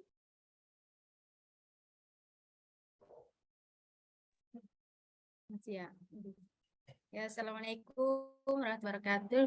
Terima kasih Pak Rifin. Ya, assalamualaikum Pak Ali. Waalaikumsalam. Ya, sehat ya Pak. Alhamdulillah. Alhamdulillah ya. Penuh Ayu. Silakan. Masih ingat ya Pak, saya mahasiswa Bapak S2. Masih dulu kan di saat ya. ini. Sudah ambil S2, S3? Insya Allah dia Pak. Ini barusan lulus si Suhaili ya. Suhaili ya barusan. Ya. Ya insya Allah nanti. Ya Pak, itu sangat menarik. Terima kasih pada Bapak Ali tentang gender ya. Oke Pak, mungkin ada sedikit saya tanyakan, apakah kajian feminis dalam sastra lama, contohnya cerita rakyat itu bisa dikaji tidak Pak, yang dalam cerita rakyat? Kalau bisa, bagaimana cara dikajinya Pak, gitu. Ya. Ya. Sudah. Ya, itu saja ya Pak. Ya, terima kasih. Ya, jadi sebetulnya sama aja dengan sastra modern, ya, menurut saya. Jadi yang penting Anda harus bisa memetakan dulu. Sastra lama itu apakah pantun, apakah cerita hikayat, atau apa. Ya. Selama memang ada muatan gendernya, itu bisa. Kalau di dalam puisi Indonesia modern kan jelas ada. Tapi kalau yang lama, nah ini yang saya belum tahu karena saya belum pernah neliti. Gitu. Kalau puisi modern lebih prosa, novel modern itu sangat banyak. Tapi kalau yang lama, nah ini harus dibaca dulu. Apakah ada memang unsur gendernya, aspek gendernya. Kalau emang ada, bisa sama saja. Caranya gimana? Sama dengan yang tadi. Jadi dikaji dulu nanti strukturnya, unsur-unsurnya, misalnya kalau itu ada temanya, ada penokohannya, ya ada apa namanya, selain ada juga ada latar settingnya tuh. Nah itu setelah itu baru dikaji ini masalah gendernya. Jadi mesti dibaca dulu beberapa kali karena sastra lama saya belum begitu, terus terang saya belum pernah melakukan riset ya kalau sastra lama. Kalau sastra modern jelas ada. Itu Nur Hayu. Bisa dipahami? Ya, terima kasih ya, bisa ya Pak. Terima kasih. Ya. Ada yang lain Bu Asya? Barangkali ya, mungkin saya coba. Oke, monggo berikutnya. Pak Abdul ya. Oke, Bapak. Tadi alhamdulillah pemaparan Bapak menarik sekali. Jadi saya tertarik dengan awal-awal pemaparan Bapak tadi yang Bapak menyampaikan bahwasanya kalau nggak salah ya di Bali ya Bapak kan bilang tadi, yaitu apa namanya perempuan ataupun yang kerja keras itu pada perempuan gitu ya Pak. Ya betul. Ya, jadi pertanyaan saya atau yang saya mau tanya, apakah itu faktor masyarakat mereka atau berkaitan dengan agama mereka atau apa ya suasana ataupun masyarakat mereka seperti itu Pak. Dan apakah itu tergolong dalam jenis penindasan gender atau tidak gitu Pak? Paham nggak Pak? Iya, tahu. Iya. Oke Pak, gitu aja Pak. Ya. Terima kasih. Baik, terima kasih. Ini tadi kan sudah saya singgung bahwa gender itu sangat dipengaruhi oleh konstruksi sosial budaya masyarakat setempat. Di Bali memang kita ketahui bersama, di Bali itu yang namanya perempuan, kaum perempuan kan sama sekali enggak, itu kurang dihargai kan, kurang dihargai. Jadi kalau yang katakanlah dihargai itu ya laki-lakinya gitu. Termasuk umpamanya upahnya ya. Sama-sama bekerja di sebuah pabrik. Nah, itu sangat beda. Nah, apakah itu termasuk apa katakanlah pelecehan atau termasuk pelanggaran atau itu ya gender? Ya kalau di Bali itu hal biasa, sehingga ya memang nggak apa-apa. Tapi bagi kita kalau kita melakukan penelitian antropologi misalnya ya, kita melakukan penelitian antropologi sekitar itu, termasuk ini ya, yang banyak apa namanya di sana itu dulu, saya nggak tahu sekarang. Waktu saya awal-awal dulu ke Bali itu bahkan Di jalan-jalan itu yang kerja keras memang perempuan. Jadi memang biasa sehingga tidak dianggap sebagai sebuah pelecehan. Itu ya. Nah, namun kita sebagai peneliti jelas itu seperti pada novel Gadis Pantai kan. Perempuan itu nggak berdaya. Sehingga mau dinikah oleh Bendoro hanya ketika masih perawan, setelah punya anak dikembalikan ke orang tuanya. Itu sebuah pelecehan itu, gitu. Tapi itu bagi kita, tapi bagi orang Bali itu hal biasa. Begitu Pak Abdul Karim. Iya Pak, terima kasih Pak. Berarti kalau di Bali itu biasanya hal biasa gitu Pak. Hal biasa. Nggak apa-apa. Tapi kalau ya. Oke. Kalau kita melakukan penelitian, jadi bisa kalau di Bali itu bisa dikatakan termasuk dalam penindasan gender gitu Pak. Iya, itu tetap termasuk itu bias gender. Kan mestinya yang bertanggung jawab kan laki-laki kerja kan, hari nafkah.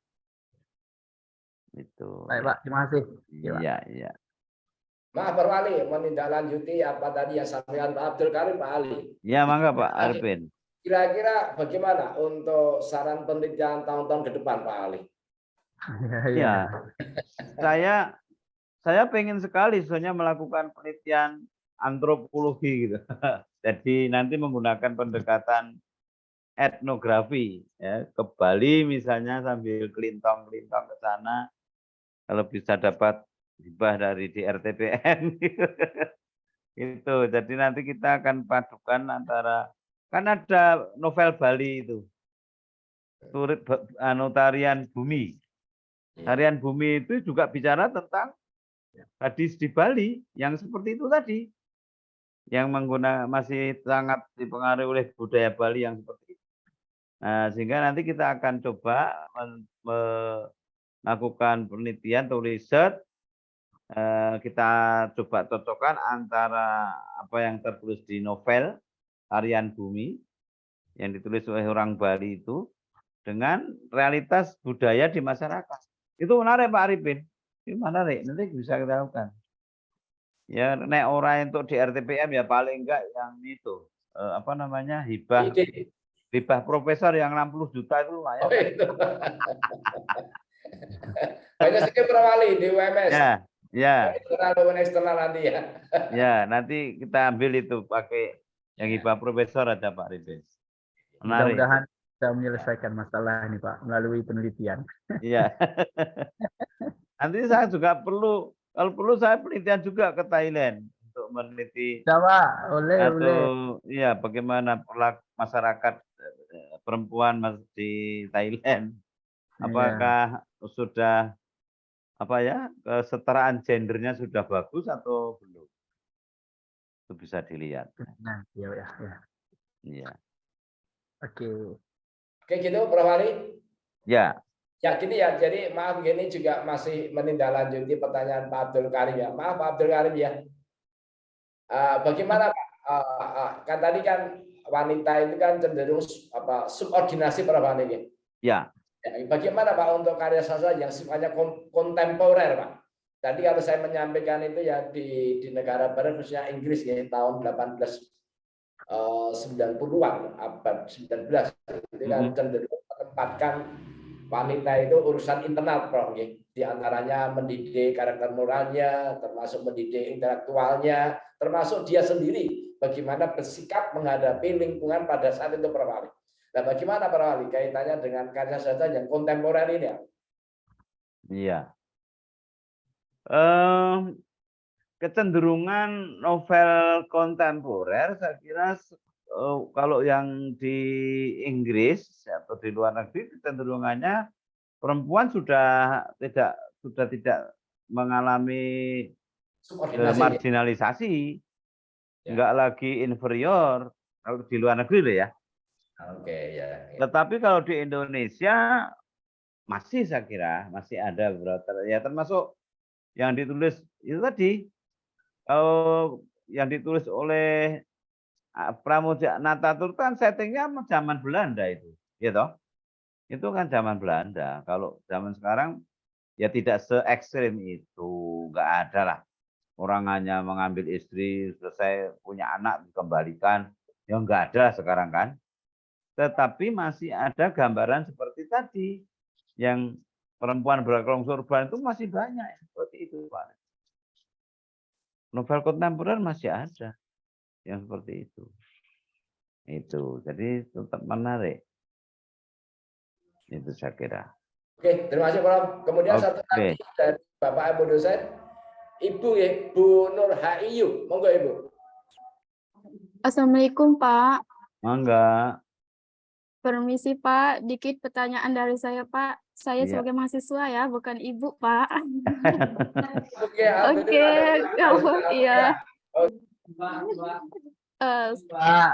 Mbak. Iya Pak. Mahasiswa S2.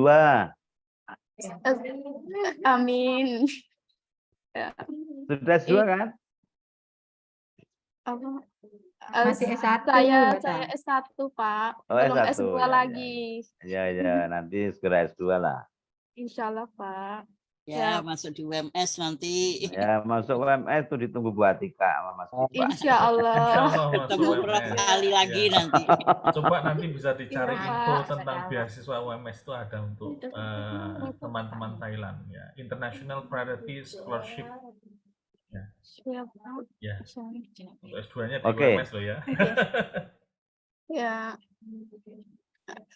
Saya menanya Pak, bagaimana cara kajian sastra banding antara sastra bahasa Indonesia dengan bahasa Thai, Pak? Bedanya gimana, Pak?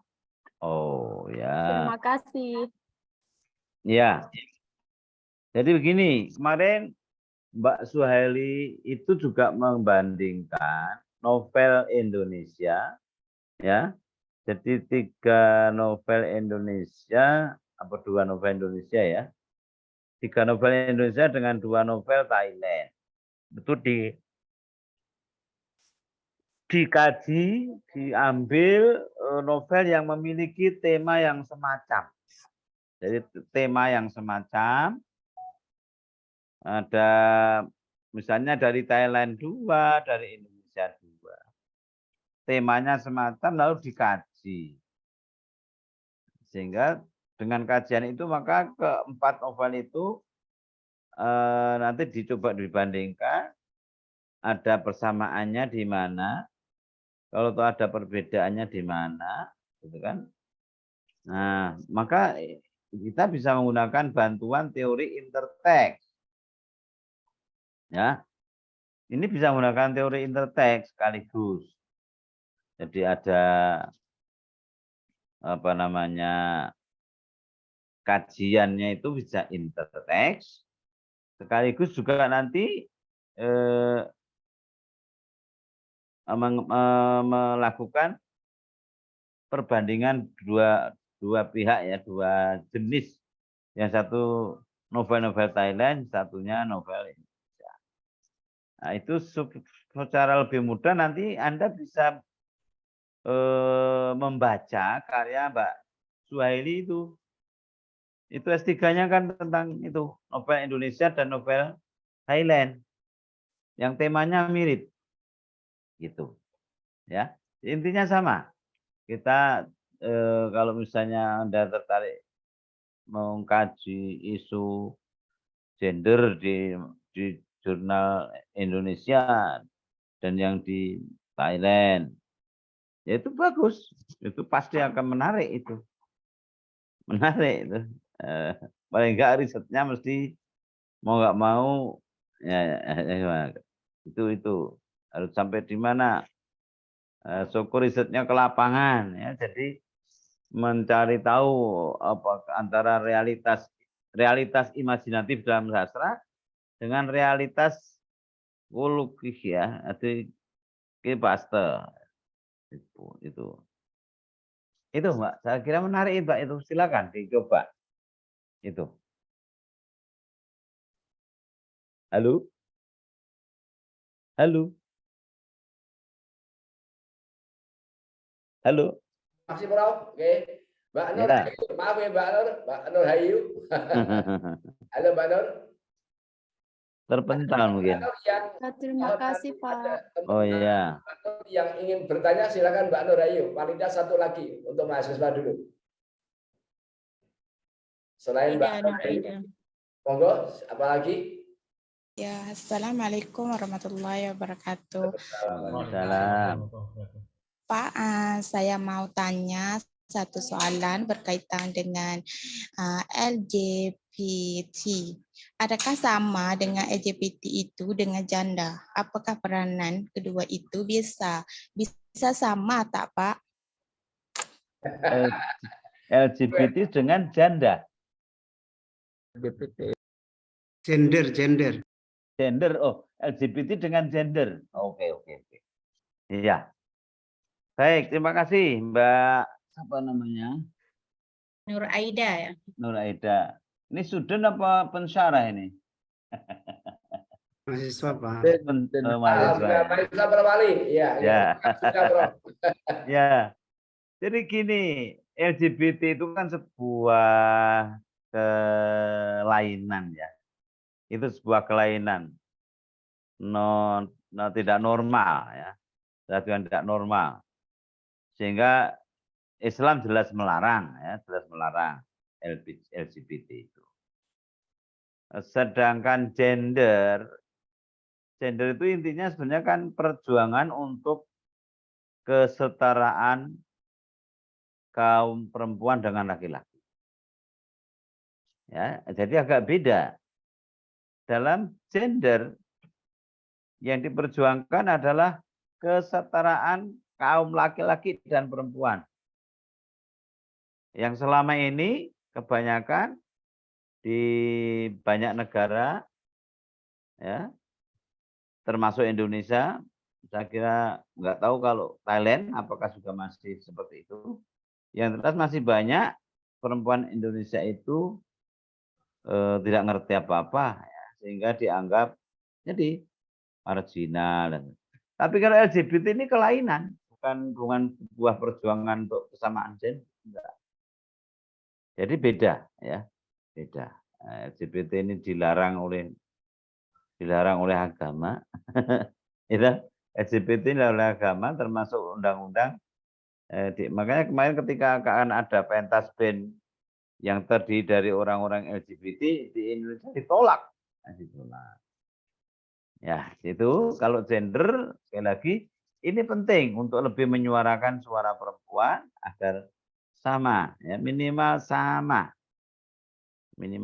dengan speaker. Itu apa namanya? Jadi kalau gender itu memperjuangkan kesetaraan hak, kesetaraan di bidang ekonomi, pendidikan, politik dengan laki-laki. Kalau LGBT ini kan hanya mencari pemuas nafsu, tapi tidak dengan cara yang halal, tidak dengan cara yang benar. Itu saya kira yang begitu, Mbak Ayu. Terima kasih, Prof. Oke, terakhir masih ada 7 menit. Untuk pertanyaan terakhir kami tawarkan, monggo Pak Islahuddin, pengelola. Tadi Ibu dosen sudah, mahasiswa sudah. Sekarang Pak. Saya mau tanya Pak. Oke, monggo. Semuanya aja Pak. Ini kan gender perempuan-perempuan aja yang tanya Pak. Ya, silakan tuh semuanya. Alhamdulillah. Kita optimalkan waktunya. Terima kasih. Terima kasih Bapak Zainal dan terima kasih Bapak Ali. Saya mau tanya sebelumnya tadi tentang apa Islam dengan gender ya Bapak. Dengar ya Pak? Ya, dengar. Bapak Islam dengan gender yaitu. Jadi kalau kita lihat dalam masyarakat mau masyarakat Melayu atau masyarakat Asing atau masyarakat Thailand sendiri itu kalau dalam budaya itu pasti perempuan itu kan harus di dapur misalnya contoh itu Pak ya di dapur. Jadi dapur, sumur, kasur. Ya itu Pak. Terus jadi menurut Bapak itu bagaimana? Kan kalau dalam Islam itu kan ada kalau seperti kita yang sebelum ini saya ambil yang satu kata yang Bapak bilang apa tadi, kalau orang non Muslim atau non Islam itu mereka mengatakan dalam Islam ini melimit atau membatasi hal-hal yang perempuan. Jadi kira-kira itu dihina bahwa oh perempuan ini kok harus dijilbab, harus pakai, harus yang pokoknya yang merendahkan perempuan. Tapi di mana dalam Al-Quran itu nggak ada surah Ar-Rajul ya Pak ya. Iya. Nggak ada, tetapi ada surah An-Nisa. Berarti itu ya ada surah An-Nisa. Berarti An-Nisa itu kan menghormati, memberi itu perempuan yaitu muslimah. Ya, menghargai itu muslimah. Jadi tapi kembalikan kepada budaya kita, walaupun budaya Melayu itu identik dengan orang Islam, tapi mereka masih perempuan itu tetap di belakang gitu loh Pak. Ya, itu mau Thailand sendiri kerajaannya raja juga walaupun yang perempuan itu agak lebih pinter, tapi nggak bisa gitu, harusnya lelaki di depan gitu. Itu menurut Bapak itu bagaimana apa Islam dengan gender? Ya, itu Pak, terima kasih. Menurut Bapak saya itu, ya. Saya dari sudut pandang jelas, dari sudut pandang Islam itu sangat jelas. Islam junjung tinggi kaum perempuan. Tadi Anda katakan salah satu surat di Al-Quran adalah An-Nisa. Nggak ada surat Ar-Rijal, nggak ada. Bahkan surga aja itu di bawah telapak kaki ibu. Ya, itu luar biasa. Bahkan kehormatan orang yang harus dihormati pertama siapa? Ibu. Maka ini yang harus kita perjuangkan. Nah, kesetaraan gender berarti kan sejalan dengan ajaran Islam toh, Mbak Sumaya, ya kan? Jadi kesetaraan gender, gerakan feminis yang menuntut adanya kesetaraan gender antara laki-laki dan perempuan itu berarti sejalan dengan Islam, dengan agama Islam. Oleh karena itu saya pikir baik-baik saja kalau bisa itu diperjuangkan tentang ya tadi tentang budaya di Thailand, terutama mungkin masih ada yang belum bisa menerima kaum perempuan, apalagi kalau sudah bicara raja tidak mungkin kan. Biasanya di raja itu ya itu laki-laki, padahal di Inggris, di Belanda itu bisa kan perempuan jadi raja kan, ya kemarin Elizabeth rajanya. Lalu aja ganti. Jadi di Belanda Ratu Juliana, putri juga. Jadi nggak apa-apa. Tapi sekali lagi itu masalah budaya ini yang menjadi salah satu hal yang penting untuk kesetaraan gender.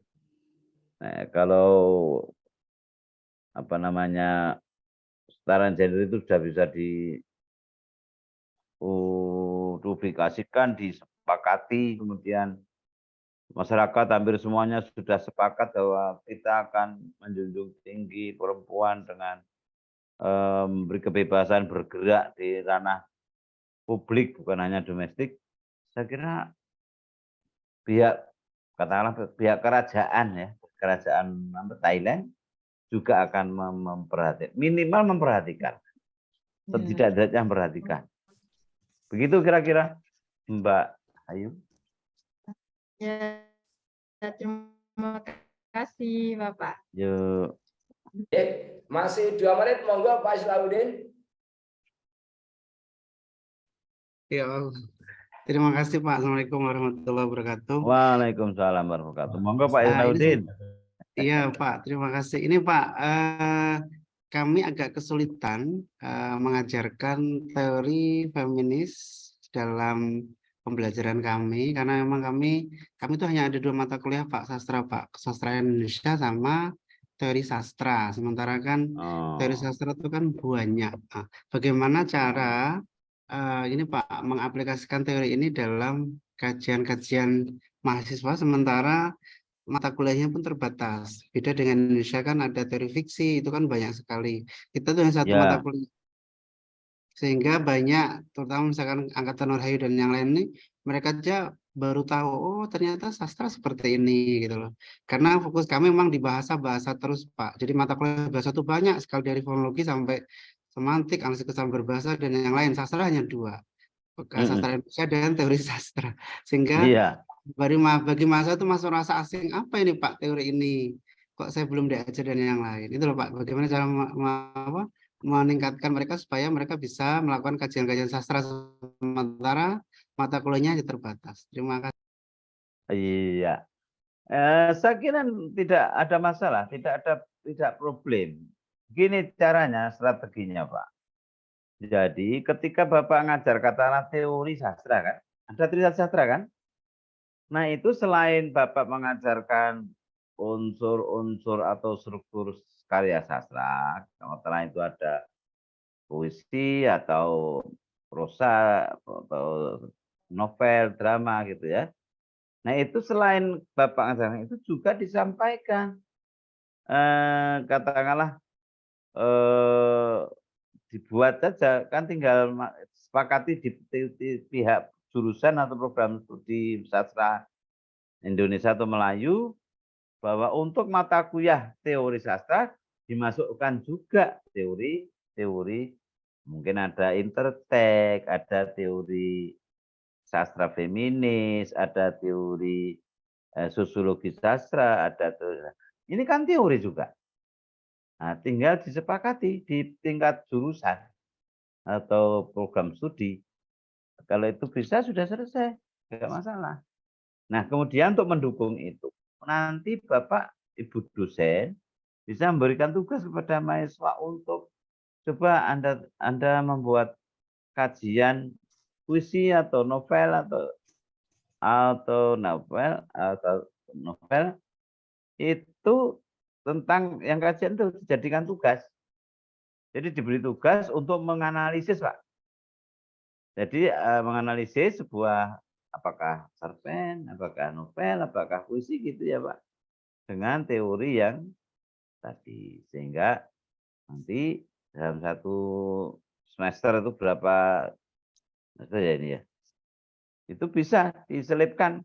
Dalam satu semester kan ada, kalau di UMS itu sampai 14 kali, 16 kali. Nah, mungkin yang sepertiganya untuk mengkaji teori-teori sastra itu, Pak. Ya tadi itu, dari teori yang Bapak butuhkan apa? Ya, itu bisa. Seperti kami juga punya, misalnya kemarin belum lama ini SMK Muhammadiyah Karanganyar 3. Ya, itu kan banyak memang, tapi mereka bagaimana ingin menyisipkan mata pelajaran tertentunya, sudah itu disepakati aja dalam mata pelajaran itu ada dimasukkan ini. Nah, demikian pula teori sastra tadi. Teori sastra dimasukkan juga itu masalah kritik sastra. Begitu Pak saya kira. Nanti kapan-kapan kalau Bapak bisa baca buku saya, pengkajian sastra, di dalamnya itu juga sudah ada. Di dalamnya itu ada teori-teori strukturalisme, ada semiotik, ada sosiologi sastra, ada kritik sastra feminis, ada juga yang lain. Nah itu kalau sudah ada kan tinggal mahasiswa diberi tugas untuk mempelajari. Begitu Pak Ihsanuddin. Iya Pak, terima kasih. Mungkin kami yang harus berjuang lebih lagi. Karena kan saya sebenarnya sudah masukkan itu. Cuman mahasiswanya aja yang pahamnya itu baru struktural itu loh Pak. Baru tema, atau latar. Kalau udah masuk yang lain tuh Pak, ini apa nih semiotik nih? Tanda ini apa Pak? Jadi, Iya. dan yang lain warga pening udah masuk itu udah pening-pening. Jadi mereka baru masuk ke level struktural. Iya, kalau begitu besok bisa nanti saya bisa kirimi buku yang buku hasil kajian non struktural, jadi ada semiotiknya, ada interteknya, Biar mereka baca, Pak, sehingga nggak Iya. pusing. Kalau hanya bayangan, kalau hanya disampaikan secara verbal kan pusing, bingung dia.